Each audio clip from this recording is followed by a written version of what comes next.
Hello, everybody.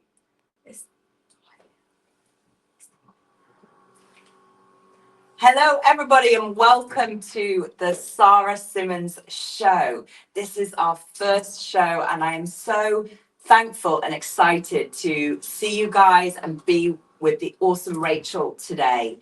The purpose of the Sarah Simmons Show is to talk about innovation and impact. And when we talk about impact, what I care about is real impact. Like, how is the work we're doing as founders making a real difference to people and our planet? And my goal and my work is all about helping founders make the impact and the growth to their businesses that they dream to make. Because I know how hard it is. I'm an impact innovator and a founder myself.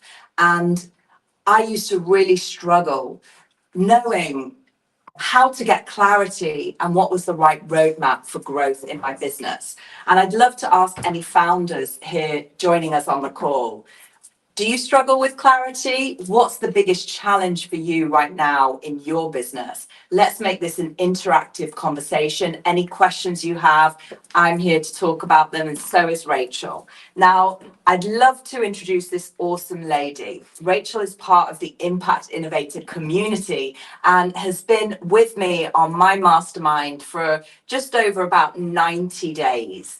And Rachel runs an incredible business here in the UK called LL UK. Rachel's going to share with you a little bit more about her business. And what we're going to talk about today is the issues facing founders, particularly on clarity, on purpose, on your offer, on how to build influence and how to build that traction, that awesome supercharged sales growth and impact that you want to make. And Rachel is going to share sort of, like, we're going to talk real, like, what was life like 90 days ago? And what's life like today when you have clarity, when you have a roadmap, when you have a system in place for your growth? What a difference does that make? So, Rachel, over to you. I'd love to begin by introducing yourself and LL UK and what you do. Well, thanks for today, Sarah, as well, because I'm really excited for this conversation because it's really made a huge difference. So my name's Rachel Walker. I'm the founder and CEO of LL UK, and we're the UK's leading luxury finishing solutions for textile industry and global luxury brands. We have a manufacturing facility here in the UK. We do everything in-house, and we work with businesses who value purpose and transparency. Amazing, Rachel. You sound so clear in what you as a founder in LL UK and your brilliant team do. But it wasn't always the case, was it, Rachel? No, I think you'll probably remember from our first call or every conversation I used to have with people of what do you do or what's your business? And I literally end up going, we just make stuff, which sounds rubbish, really rubbish. Or I'd try and explain and then it'd become long-winded and then people still didn't know what we did.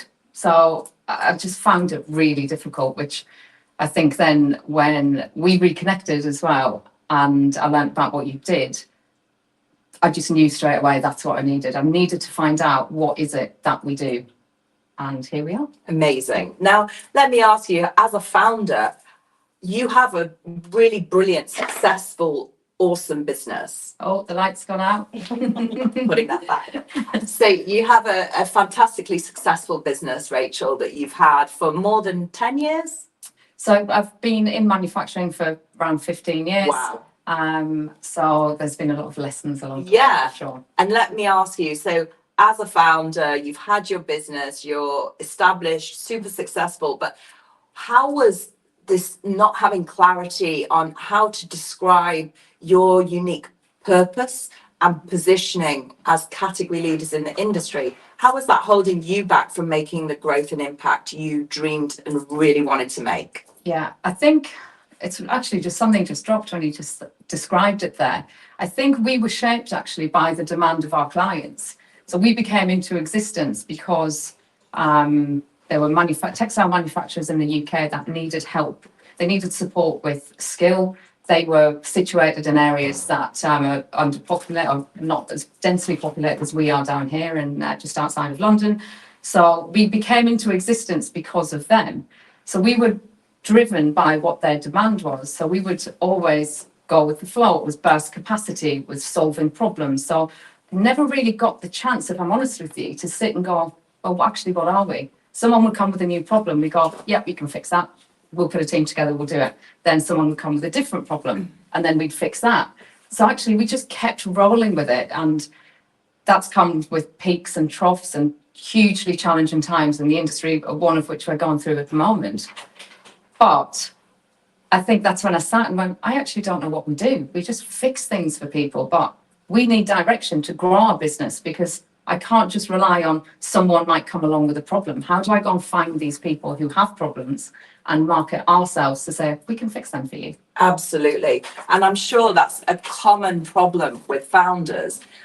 You fall into things. Yeah, don't you fall just, into oh, things. this is my job now, my Totally. business, and how do I make it work? Yeah. And you want to be useful to people, Yeah. and you want to create value. So you're like, yeah, sure. And you also, we don't want to say no to. It's about to say people please. Yeah. We all want to people please, make the customer happy all of the time. And actually we need structure to that as well, which you definitely dug into. We'll with me. dive in. Yeah. And without structure, buyers, whoever your buyers are, they will say, well, actually, I don't like this, or can we just change that, or what about this? And I found as founder, then it's like we're sort of people pleasing the clients, and we're not sort of owning our own value.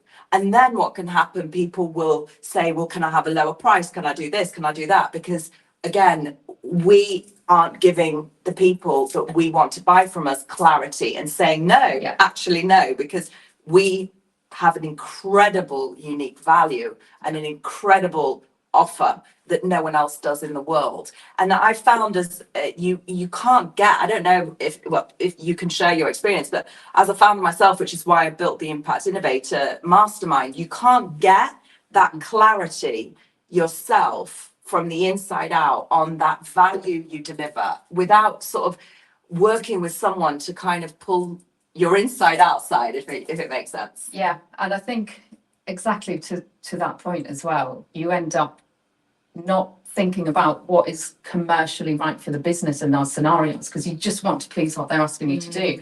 Actually, once you take a step back and you have clarity about what your hero offer is, what all of your services are, and you can be really clear on what they are, how you financially structure them, and how then you implement them in the beneficial way for the client, which is the most important thing as well for them. We can also then educate the client on good ways of working in manufacturing, in how we can deliver Frees better. you up. Then maybe Frees you up. they might not think that we can do a better job than what they're asking. Yeah, So now we absolutely. can give them the ideas and share good structure.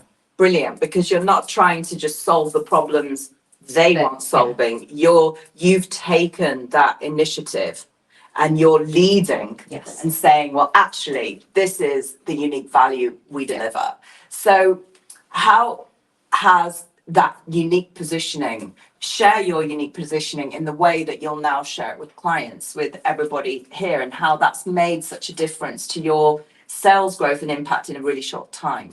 So the biggest thing that I think has definitely come out of it is being able to, because as you know, we did lots of things. We still do lots of things. And I don't want to say we're not going to do all of those things, because we're very good at them. But it's about, we've been able to define them into 4 pillars of the business. So that is skill supply, and that's providing critical skills to mills. Then we have our private label service, and that's about working with companies that value purpose and transparency. So we're very clear on who we want to work with now, which is a real big difference for us. We have our bespoke projects pillar of the business, which opens us up to all of the luxury sector effectively, because we can provide brand activations, we can provide corporate gifting, client gifting, bespoke uniforms, anything that a brand needs to get across in what they're presenting with the value of what they hold. That's what we cover in there. And then we have our repairs and repurpose service as well, and alterations. And that's a big thing for us at the moment as well with upcoming ESG regulations. So we can actually, that also feeds into just, it's the backbone of what we do as well. Ethical manufacturing, how we treat our employees, our working environment. So that's then given us, out of those 4 pillars, who we can target Yeah. and who we can talk to, because not everyone is interested in those things. Totally. So to sort of share like how the Impact Innovator structure is enabling Rachel to do that, the first pillar we look at is purpose. So that was our first step. I did together. steal that word from you. I loved it so much. I was like, no, it's purpose. I need to use that Oh, yeah. word. You use it 100%. in yours all the time. Yeah, It's like, I'm having absolutely. it. Totally. Steal away. Steal away. Like, you know, whichever way clarity comes, you know, people love clarity and clients love clarity. Yeah. So what a big thing we do in that first pillar on purpose is to work out by going through different exercises how you can simplify all this complexity, because I believe in innovation the biggest problem is complexity. Would you agree? Yeah. And you're doing so many amazing things, Rachel, as you just shared. And I've met your team today. It's so nice. We haven't met in real life. And, you know, we have impact innovators we work with all over the world. But Rachel and I are both based in the UK. So it's really fantastic to be in real life together. And you work with so many, you know, if we talk about like fragmentation, so you have clarity on your vision. Now you have clarity on your unique purpose position. And when you're talking about impact, this is, I know, is central to you. How has being able to get clear on your unique purpose enabled you to know what you want to do from an impact perspective with the jobs that you're giving to your team? Yeah, it begins with the people, because without people, we can't make anything. So I say that all of the time, but it's just true. We need to start with the people. So that's, I think, one of the first things I ever said to you is one of something that's really part for me is providing permanent long-term jobs for people, and also securing the skills in the industry as well, because there's parts of the country that are hugely struggling with that. We don't find, that's why we exist, we don't find that struggle, but that's purely because we're just in a very densely populated area. We train people really well, we retain them really well, so our quality is really consistent. However, it is just those skills are dying, so we have to keep training them and investing in people. And now that you're able to say this in a more simple way, how is that helping you explain the sort of this incredible work from an impact mission point of view that you're doing to protect and revitalize this complex skills to potential clients and new partners? There's definitely a lot of work that needs to be done. I think the whole industry, as in the textile industry, needs a PR job doing on it for younger people to realise there's viable careers in it. And there's loads of jobs within textile industry, jobs that support the fashion industry. It's really, really exciting. So we're going to work on that. That's part of our plan. Yeah. But I think on top of that, that's where the other things come in around ESG, and certainly the governance side of it, because it's about protecting the people. So improving purchasing practices, about working with how we engage with our clients, because we need to protect everyone's jobs. Now, if it's just a slapdash, here's an order on the back of a fag packet, there you go, and there's no contract in place, and that's where we work. We have commercial advisor, ethical advisors as well, on helping us put that structure in to protect the business commercially, protect the people commercially, but also protect the customer and their end client. Yeah. So there's a You've lot. done so much incredible work. There is a lot, isn't there? Isn't Rachel incredible in all this, like, really fantastic impact-driven innovation that you and LLUK do? And this is again why I connect with you, like, heart to heart, and all the innovators I work with, because So sorry to interrupt. Someone said to me the other day that we'd introduced and you'd had a call. The first thing on the email was, "I can see why you and Sarah get along." I was like, "Yep." yeah, because It's really nice though. it's Just get really it. nice. Yeah. Like, we care, you know. We're not doing, no one, and I'm sure everybody who's on the call with us today, none of us in the world of impact-led business are doing this for any other reason that we really care about making a difference. And that is so difficult when you're innovating. Like you just talked, I'm on many panels, ESG panels, etc. And I'm sure you are too. And lots of people just saying words, but we need to make the words into real action. And if we can't simplify what we do, we kind of get stuck in the weeds and we can't make the difference that we want to make. Yeah. So I do see and there's some great events out there that absolutely, there's people really trying to drive change, and we're going to be one of those. We are one of those people, one of those companies that are doing it. But I do also see so many that they'll go and do this great event, and it'll get lots of publicity, and they'll have certain people there and tick all of those boxes, and then it finishes, then nothing happens. yeah, And then you sit there and I'm like, I'm not interested in that, the big glamorous bit that, I hate the set of, I find it really difficult with any form of self-promotion or building a brand and as in a personal brand and that sort of thing. But the thought leadership stuff, when you actually care about something, you have to put yourself out there, but you have to make sure, I have to make sure that whatever I do, it comes with an action and something's going to change. I'm not out there just to sit and talk and talk and talk. We action things. Absolutely. And that's what I love about you, Rachel. So we've talked about simplifying unique purpose. This has enabled you to go and sort of have a clearer direction on where you want to, how you want to grow LOUK. And then onto the point that you just said, most importantly, who? Yeah. So a big part of what we do is sales, and sales, what I've learned and what I teach, is a huge part about saying no, not saying yes. So when we start with our unique purpose and you get really clear on that, it's like, well, actually, how has that helped you to then, we do a lot around who the right client is for your business. How do you connect also your purpose to your mission, to your offer, to the clients you want to sell to? So how is getting really clear on this and connecting to your personal mission that you just shared enabled you to kind of say, well, I don't want to sell to them and I do want to sell to them and I am selling to them, and it supercharged your sales really fast? I think I became really frustrated within the industry of seeing things like lack of governance, things not being potentially planned. So there's a lot of false economies. So it was like, we just need to get this done, get it done, get it done, get it done. It's like, okay, I understand the need for burst capacity and understand the need. That is what we do, solving those problems, which is speed. Great. But let's just also take a step back on, we don't want to be doing this again next year. How do we inform people of how do we stop doing that? And I think a lot of finding the right customers you want to work with is about looking at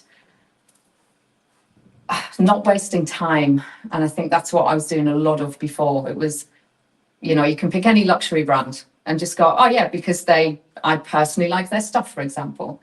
I may not have looked into what are their values, where do they currently manufacture, what do they hold, what do they really care about, who are they selling to? Because the damage that can be done with working with the wrong people, that's probably something that has escalated it for me as well. Is to go, well, I don't want to even contemplate working or selling to you, because if you don't align with me now, it's not going to work out further down the road. Yeah. So there's just no point. So it's finding those right people that from off the bat straight away, you know that you're going to have a really good working relationship because you're both working towards the same thing.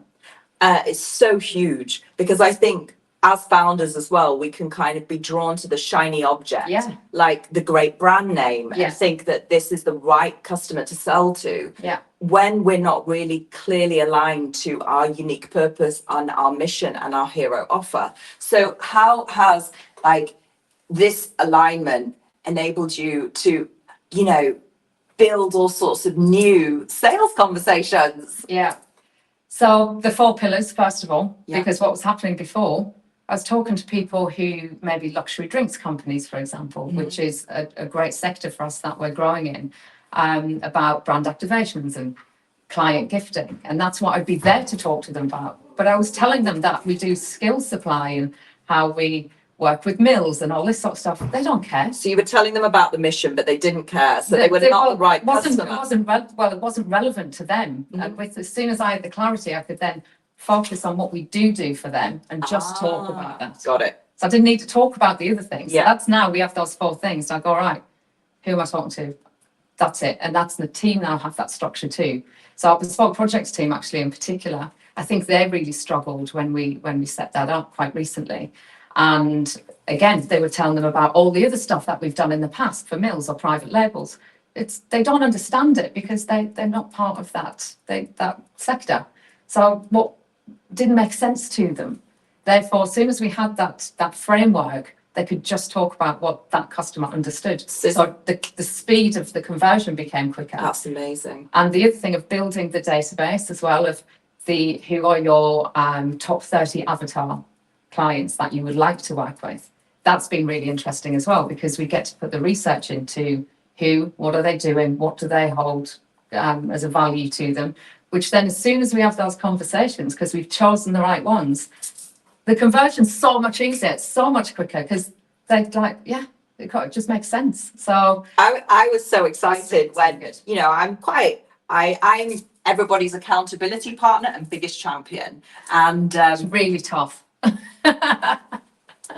Elizabeth, my goal is helping you build massive momentum. Yeah. I don't want you to waste time. I want you to grow. And so, because the more you can grow, the more impact you make. Yeah. So I remember the day a few weeks back, as we said, this is only 90 days. And I said, oh, right, Rachel's been and her team have been doing an amazing job implementing the Impact Innovator system to grow more. And what was the announcement? How many new businesses have you got in conversation that you're now converting those orders with? So currently we're in talks at various stages of working towards conversion into production.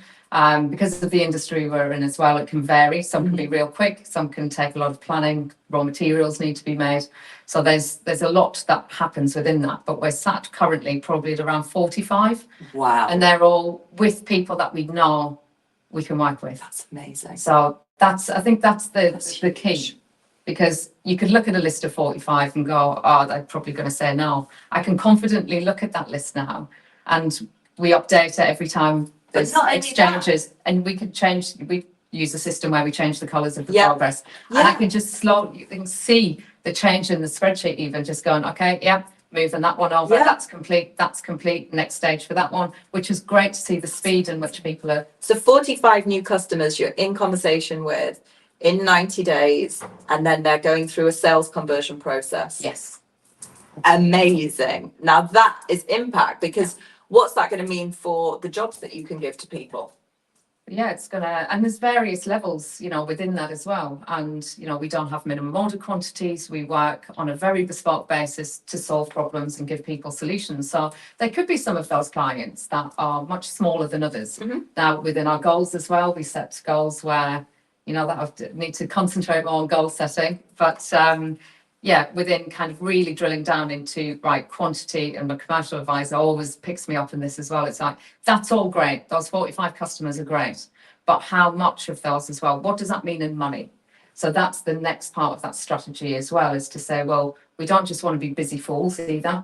It's about the value. So again, looking back at those 45 to go, okay, what's the longevity within them? Are we going to get repeat business? Are we? Totally. By picking the right people and aligning with them, that should all happen. That should all happen. Yeah. And absolutely. You're only 90 days into working together too. So this is the first step is getting clarity. The second step is really getting clear on the hero offer services that you've now segmented, which is making your team more efficient. It's getting clear on the right customers. Now the conversations are converting to new business. Yeah. And the next step is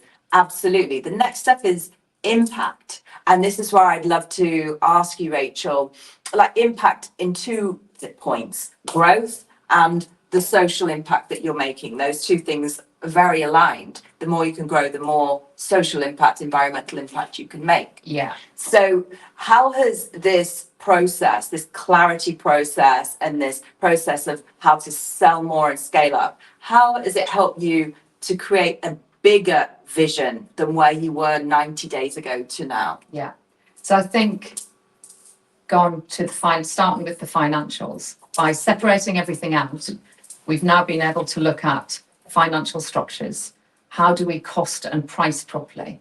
And there is resistance within the industry still because it's quite traditional and it's, well, we've always done things like this. And it's now we're trying to educate to say, well, actually, financially, it makes sense more to do it like this. Now, yes, we understand it's different. But we've been able to come up with those structures because of the clarity. So, and they'll all work differently as well as in our different pillars. So that means that we can then financially model really well. So if we're projecting or if we're looking for investment and we're giving numbers to people, we have clear rationale that is it's reality as well. It's realistic. We can explain them. We're not just going, oh, we're going to turn over X amount. We can actually say we're going to turn over this and this is how we're going to do it. And it's going to be split beyond this and this is the margin. So I think that bit's really important because once you know your financial impact, then we can look at, right, what can we concentrate on to be able to invest that money into to drive the change too. Yeah. Because we're a business, we're not a charity. We need to have that money to be able to drive the change that we want. And that's around ESG and all of that sort of stuff. You know, I love that you said it's the how. And that's what I care about. It's like we don't want to talk the talk in this process. It's like how, step by step, client by client, new conversation by new conversation, do we grow? Do we close sales? Do we sell our offer? Do we then scale our impact? And you're doing it, and your team are doing it. It's amazing to see how busy you are here. And talking about that too, you know, as you said earlier, Rachel, this is a challenging time globally. There is so much uncertainty out there, and the fact that you are growing and the fact that you're like making all this incredible progress to your business is absolutely testament to you, your team, and I hope to say this process. Of course it is, yeah, and it's the confidence that comes with it. That's I mentioned it to you earlier, and the reason I think now that we can move forward with more purpose is because I, as the founder and the leader of the company, have more confidence in myself, if I'm completely honest with you as well, but also with what we're offering to people. So having that confidence, I can now say no to people or to companies that don't fit or we don't fit them. Marketing to the satisfied that is off my radar now. We market to dissatisfied customers. That's been probably my key takeaway. There's been lots of takeaways, obviously, from the mastermind, but I would definitely say that's been huge. I used to try and convince everyone to want to work with us and for us to do everything for them.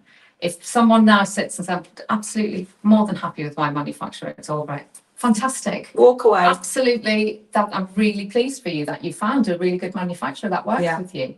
And I just don't say anything now. Yeah. It's a big part of what we master. You know, a big part of this is, for my goal for you, is helping you to get clarity and then helping you streamline your offer so that you're more profitable, but then helping you figure out who the right people are to sell to and how to sell to them, which is what Rachel's sharing about dissatisfied people. We, again, as founders, we try to sell to everyone. We waste a lot of energy. Well, it hurts as well. Yeah, you get rejected. Increase your rejection. Yeah. Who wants to be rejected every day? Yeah. So you end up just feeling really shit about yourself and you're sometimes. like, what's wrong? Is my offer wrong? Is my business wrong? Nothing is wrong. Yeah. What's wrong is just Who who you're talking to, and figuring out, spending the time as founder to figure out these things. Like, you know, I know doing this process takes time. Yeah. And I know that's the biggest thing with founders, like we're so busy. Like, but what has investing this time saved your team time? Well, a lot is the easy answer, because again, it almost felt like scrabbling around. It was too wide. We were looking at too much of a wide range of companies. So now we can really focus on some efficiency of time. And again, going back to rejection, you know, it's hard to manage a team who feel like they're getting rejected as well, because then they start going, well, I'm not doing my job properly. It's like, it's not that. It's about, you know, it's about how we're putting it across. So I think improving that is, you know, because once you get more yeses, everyone That starts feels to feel a bit better, confident. and then your momentum builds, and then Totally. you get better at selling it, you get better at saying it. So I think Absolutely. increasing that, and then of course the better you are, the better it comes across to Yeah. the client, the more yeses you start Yeah. getting like Yeah. that. So Brilliant. And I'd love to also just highlight what you shared about confidence. Like, it's, you know, confidence, I feel the same. As founders, like, we're all in a crisis of confidence yeah, until we make a shift. And that shift is getting really clear on the points that we've shared today. Like, when we're clear as founders on our unique value to the world, our unique positioning, how our offer is really like delivering amazing value compared to anybody else. We sell with like 10x yeah, impact and confidence. yeah. So moving on to the last point in our conversation today, what's the next steps now? So how has your vision changed? What's the next 12 months looking like that it wasn't looking like 90 days ago for LO UK? Well, like I said, things are challenging. So that's also good because I do look at it as all learning. I would not be thinking in the way that I'm thinking right now without the challenges that we have. So that then adds to what the strategy looks like. So there is some, you know, consolidate. I can't even talk now. We have to consolidate just operationally to make sure that the next 12 months we rebuild and we keep building the business. Yeah. But in that, it's about building for, and this is what I didn't realise before, actually, what could we be? Because again, we were just being what our clients wanted to be. Yeah. So it was, okay, now we've had an opportunity to sit back and go, well, actually, what do we want? And I think we forget that as founders sometimes as well. So for us next, we are looking for investment currently. We'd like someone, the right investor, to come on board who shares the same values that we do. I don't want to be in this for, you know, a quick exit strategy and all of that sort of stuff. We want to work with someone for the next 10, 15 years to execute a plan that effectively, you know, helps the UK with reshoring UK manufacturing and really showcase we're bloody good at it. We've got great heritage skills and really drive that. And it's been amazing for me to see, like, every time I meet Rachel now, it's like, oh my God, I've had this amazing investor meeting. And like, it's just, everything is growing for you, like, in such a really positive way. Yeah, and that's all learning as well, because that's all very new to us. And and it's actually what I really love as well is in times where there are challenges and changes to a business and things that I need to learn about as a founder as well and CEO, that the support that you actually have around you is incredible. So just to get through this learning process of talking to investors or even getting to that point, and I've had so much help in that, which has been incredible.